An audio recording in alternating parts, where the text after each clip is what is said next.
Good morning, guys. Matthew 16. I just came off of Matthew 15, where there was the feeding of the 5,000, the feeding of the 4,000, where Jesus expanded the food for all the people.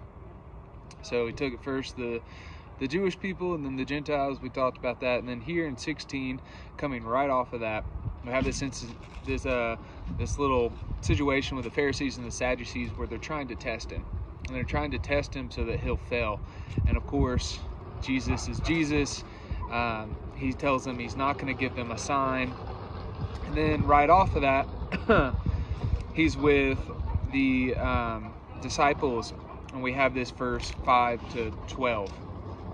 When the disciples reached the other side, they had forgotten to bring any bread. Jesus said to them, "Watch and beware of the leaven of the Pharisees and the Sadducees."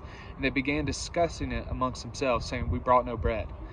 But Jesus, aware of this, "O you of little faith, why are you discussing among yourselves the fact that you have no bread? Do you not perceive? Do you not remember the 5,000 for the 5 loaves for the 5,000? Or how many baskets you gathered? Or the 7 loaves for the 4,000, and how many baskets you gathered?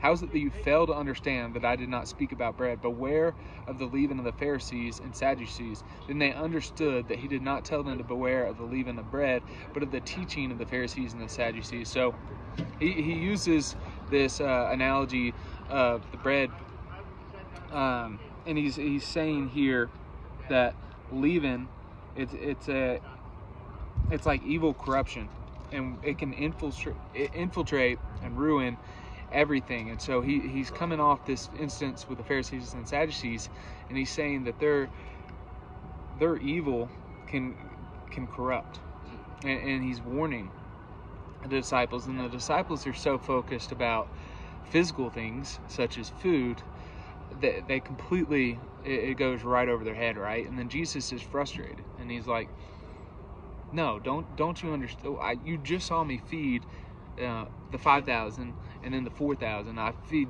literally 20,000 people right in front of you with nothing. This isn't about food. Wake up." And I think there should be a wake-up call for us there too.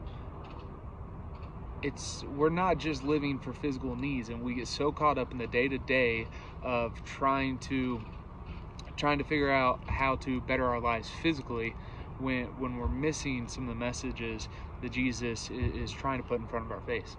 So with that, dive into some scripture, dive into prayer today, try to figure out what Jesus is saying to you, and not just focus on the physical needs of the day.